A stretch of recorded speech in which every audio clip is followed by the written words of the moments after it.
discipline is the best self-love activity. Like ikaw, as far as you can remember, was like the longest period of you like trying to move on. Sure, what is it? Tagal, Ano yung girl. matagal? It's just gonna stay there, but it's gonna heal. Or ikaw, do you have like a breakup context?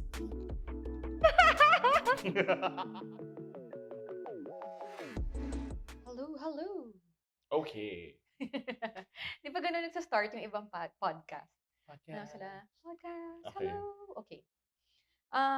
Okay, so another entry from our essay writing form sa booking site is So the question kasi in the booking site, why? And that shoot objective. for us to better prepare for your shoot, briefly give us an idea of what the shoot is for or what you will use the images or videos for. And we get all sorts of answers Everything. from everything. So here's one that we'd like to talk about today. I wanted to capture myself after all the struggles and pains for the past years. This year is about regaining my confidence, and I just want to have some photos to commemorate it. On a different angle also, um, siguro kahit hindi na exact words nila, we get a lot of people also who's trying to move on from a Right. relationship. We get a lot of um, divorcees or separated clients that just really want to do something different or help them, or they're like this is a step for them to move forward or move on from whatever they're going through, whether be it love life or a loss of something, loss of someone, Or job or a transitions job and job. transitioning into something. And that's like a general theme that we get a lot. Right.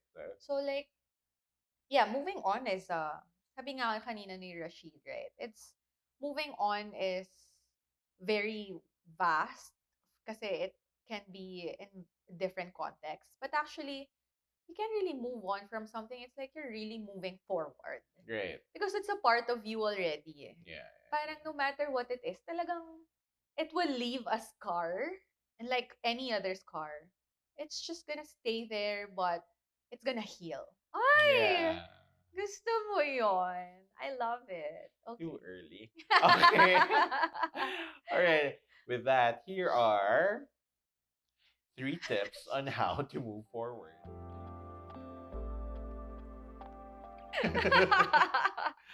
Ikaw na naman yung host. Oh. Okay, first tip, how to move forward is for me first is acceptance. And with acceptance comes awareness. Yeah. Nasaan ka? Yeah. Or ano yung mga nangyari? Ano yung mga ginawa mo for this person or Yeah. whatsoever. But now it's coming from a different lens. Yeah.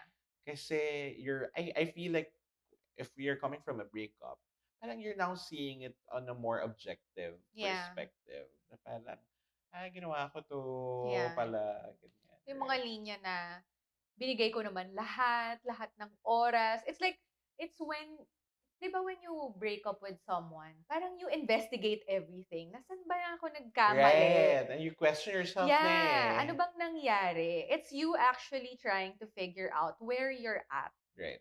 Na parang, for example, sa breakup context, or ikaw, do you have like a breakup context? Ano yung mga... Okay ako. Oh my gosh! Ano yung mga thought process mo nun? No, I realized also, kasi, well, when I was way younger, parang it's, when you look at it backwards, ang titignan mo na parang, bakit ko to ginawa?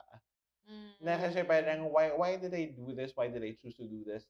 Now, when I know for a fact na I was settling, na I was compromising so much of myself already. Yeah. Because when you're in that situation, when you're so in love, okay lang. Yeah. Mahal ko I'm doing siya. my everything for you. Right. Yeah. Ganyan. Na parang kahit na, kahit na, Kahit na. Oh, wow. Niloloko. Okay. Yun, parang you're compromising so much of myself. Kahit na parang you know for a fact na hindi naman ikaw to. Yeah. Na you try to forget who you are. Yeah. Or ganun. So, parang looking at it objectively, dapat pala hindi mo 'to ginawa. Oo. Dapat pala parang you didn't sacrifice yourself. Yeah. Kasi you just, ano ba, like, kailangan both sides. It's a compromise, eh. Compromises both Mm. sides. So, dapat hindi lang ikaw yung Yeah. nagsasakripisyo. So, gano'n, like, ganong mga kasyungahan moments, Mm. right? You have to be aware of it. Yeah. You have to look at it. At kailangan tanggapin mo na nagawa mo siya. Yeah. So that in your next relationships, you'd know na what are your Correct. non-negotiables. Na, ay, hindi ko na to Yeah. gagawin. Kasi ito na Kasi yung alam ko na nangyari. eh. Yeah. Diba? Pero paano kung for ikaw kasi you're saying it's a compromise. What if like for other people who are not in a hindi relationship ang move on? Like okay, I guess I could best answer that because like Nagtanong siya rin yung sinegue sumagot. ako. Sinegue ko pala yung sarili Ah, ko.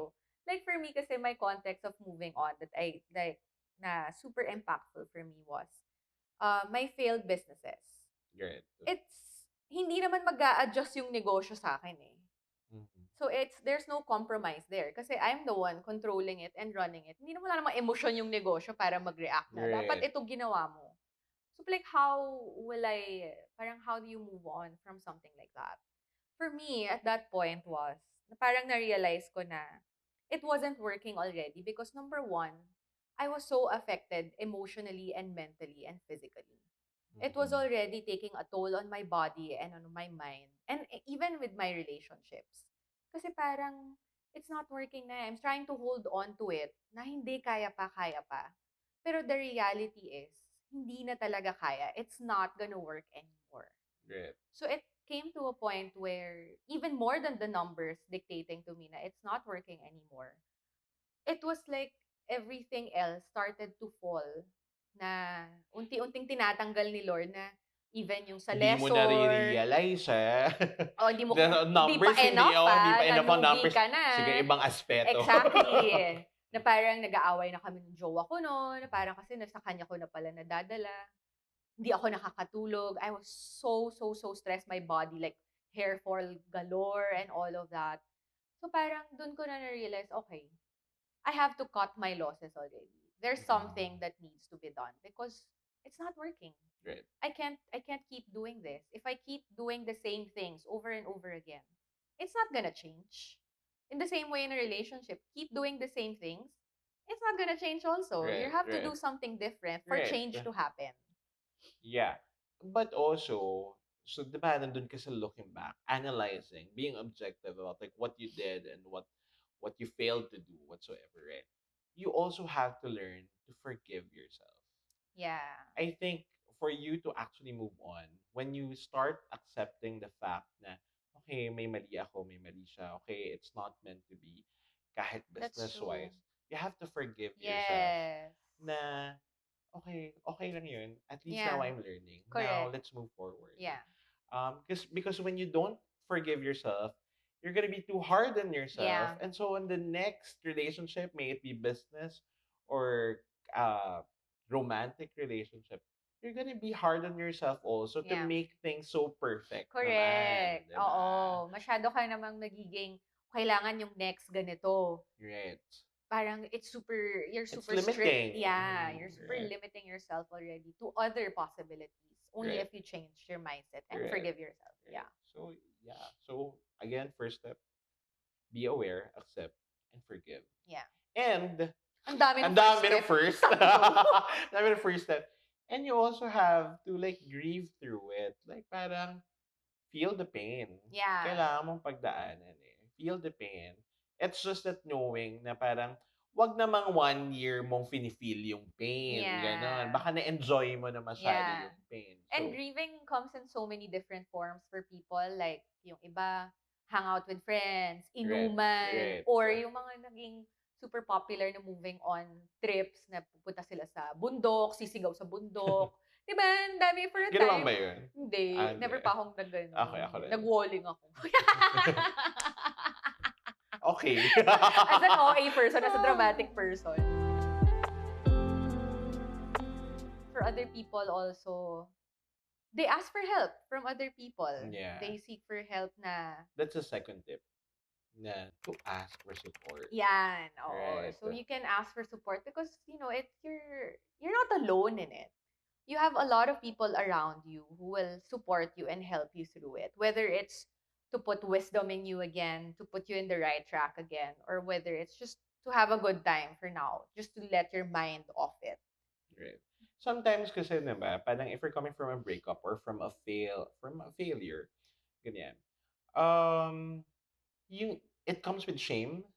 Nahihiya ka. Yeah, Nahihiya correct. ka Yes. kasi nagawa mo to sa Yeah. sarili mo or nag-fail yung business mo or whatsoever, right? And kapag if you become shameful about it, it's hard for you to ask for help. Yeah. Kasi ang takot ka na kung ano sabihin nila. Na parang, Totoo. show Totoo. mo naman, girl. Why did you do that? Yeah. Ganyan, right? So, And not a lot of people can talk about their shame. yes, It's very exactly. difficult to talk about it. So, in that sense, when you ask for your support, you let go of the shame. Yeah. Kasi once you let go of the shame, dun papasok yung love, yung Yes. support. It's you allowing people to love you, to care for Yeah. you, right? Because Kasi okay actually, lang naman magka-weak point. at saka you realize when you start talking about it, sila rin pala. They start sharing, actually, Yes, I've yes, gone through that's it true. too. So That's true. it humanizes the whole experience na, Mm, girl, it's normal. It's not right. just you going through it. Other people also have experienced it. And tama ka, like parang, for me, at that point na I remember when I was at that phase na I was grieving, I was lost. That's why I took leave. Mm, Because I was so lost, I didn't know what to do next. Parang doon ko na-realize na, okay, meron pa palang way out. There's other things around it. And I heard that from other people. right. When I started to admit to myself na, okay, I can actually talk about this. I was hearing new inputs na I would never thought of alone, Right, on my own. right. So parang, yeah, So don't be afraid to ask for support yeah, because it's when you open yourself up, you see different perspectives. yeah. Lastly, our third tip is to, kahit as cliche as it may sound, is to love yourself. Yeah, Start and loving yourself. loving yourself is not a selfish thing. Great. It's really not, because it's actually one of the best things you can do for yourself. When you love yourself more, that's when you're being prepared or becoming ready to give love back again, Right. or to put yourself out again. Diba ba nga parang for you to be able to move forward and hop onto the next relationship or next job, ganyan, you have to fill in your cup again. You fill Yeah. your cup because it has to be just whatever you're giving to the world, it has to be just the overflow of your cup, Yeah. right? Hindi yung sacrifice, hindi yung Yeah. so much compromise na hanggang sa masaid ka. But also, like, self-love comes in different forms. Mm. Kasi for some, self-love, it can be like, booking a spa session or Or being shopping. alone also, quiet Right. time, ganyan. But also for some, like sabi nga, I got this quote na, ang daming quotes. Discipline is the best self-love activity. Activity ba? Parang form. It's the best form of Right. self-love. Discipline. Kasi sometimes, feeling natin when you say self-love, it's all the happy joy. Yeah. It will relax you. It will get. Yeah. But sometimes, you need to be disciplined to do things consistently Yeah. And for even yourself. setting boundaries is a form of discipline. Yes. Saying no to some things that you're not comfortable already doing. Yes. That's a really responsible response, Right. actually, diba? And actually, like, you wouldn't be able to say no or to know yung boundaries mo if you did not go through that Yes. breakup or Yeah. those mga hardships, those failures, right? So it's all part of the process at the Yeah. end of the day. It's easier said than done. It's easier said than done. Because like ikaw, as far as you can remember, was like the longest period of you like trying to move on. Tagal, Ano yung girl. matagal? Mga 3 years, 3, 4 years. Matagal. Naka-move on na tayo. Oo. Sobra.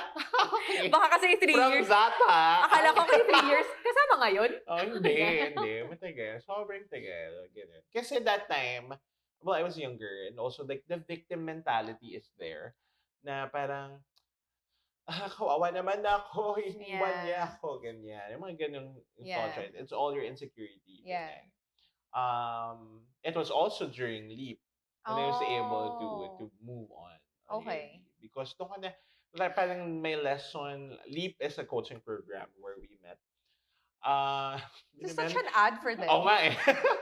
Anyway, I think doon ka din na figure out one of the best lessons I learned from that is I was skipping a step pala. Kasi I was, okay, I know I did this and everything, right?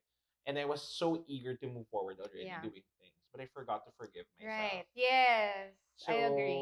So yun na nga eh. Parang that's what we said earlier. Na parang you have to forgive yourself. Na, okay lang yun. Yeah. Yeah. So yeah. I for Bakit ikaw ba? May ganun ka?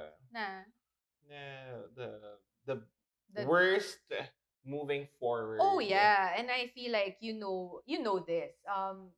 To cut and to shorten that story. For me, I think I've completely moved on from my pains from my bubog sa businesses before. Only when I sought help and really Mhm. went to therapy. I went Yeah. to therapy for like for a while because I thought it was a different problem. But then when she actually, I'm so thankful I met her. When she actually really was able to unearth, na actually what I was really trying to move on from was my loss of the business.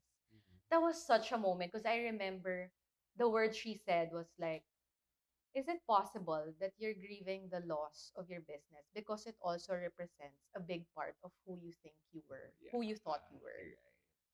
I was like, oh my God, that was at that moment I totally broke down. Like, Yeah. oh my God.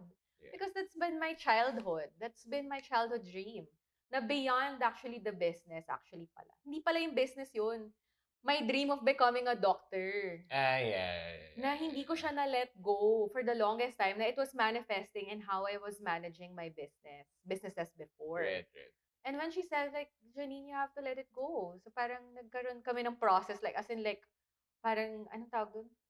Hindi naman ritual, pero parang binigyan niya ako ng steps to Yeah, let yeah. it go. Doon ako fully na parang, oh my gosh, okay. Yun yung burden. And it only happened when she made me realize it. I was actually able to accept it. I sought help on how I could be Yeah. able to move forward. And that was a long process, more than 3 years yung akin. Girl, kasi O, di childhood ikaw dream na. niya. Grabe pala yun, girl. Ang tagal. I was like Right. 20, no, 30 years in the making. So it's not always gonna be a short span. It's not gonna be quick for everyone. It may take longer. Yeah. Some people actually sadly don't realize what the actual thing they need to move on from is until now they're going through it. But then my hope for everyone is just like you realize it because there's something and you not moving on from that something is hindering you from seeing what else is laid out for you. Right. And you need to be courageous enough to face it. Yeah. Because Yeah. sometimes we're not aware of our issues just because natatakot tayong harapin. Yeah. Right. You have your friends na parang, uy, sobra na yan, syunga ka na, Yeah, parang yeah. tama na yan. Right. For me, it was also my husband now who said that maybe we need to seek further help because it's Right. not working, Yeah. whatever it is. So, yun. Aw, Dave. Oh, Okay. na-mention. Okay. Please cut that. Yeah, but yeah, ultimately, for me, just probably to end this, it's really moving forward is a lifelong journey. Yeah. And so is healing. Yeah. Right. So you don't need to pressure yourself to quickly move forward. Yeah. Just go through it. Yeah. But make sure along the journey you're learning something about yourself. Yeah, and it's so nice to meet people who come into the studio as part of their healing process. Yeah. Actually, moving forward, actually, I feel like you can equate it to like healing. Yeah. It's, I don't know, it's very synonymous. Na you're just healing And from healing whatever for it me is. is like parang you will always have, for me kasi ako naniniwala ako na parang your entire life, you will always have a bubog Oh, about oh, oh, something. oh, for It's just sure. that it comes in different forms, Yes. depending where you are Yeah. in life. So it's just a matter of continuously choosing to heal yourself. Yeah. Because otherwise, what are we living for? Yeah. I saw somewhere na parang wouldn't it be nice to live in a world where everyone feels like they are at peace with themselves. It's a nice thought, but then how do you know also, 'di ba? Na parang am I comfortable already? Have I moved for have I already stepped beyond that bubog or am I completely healing? Well, if you're still in that process, then so be it. Yeah. It doesn't have to be a burden. It can be actually a very good process of Yeah. going through it. Yeah. Just Heal the world, that's the closing. make it a better place. Uh-huh. Baka doon ko nakuha. Alright. Thank you, Michael Jackson. Okay. Michael Jackson ba? Yes. Okay. Okay. Choose to be better, be kind to yourself too. Bye.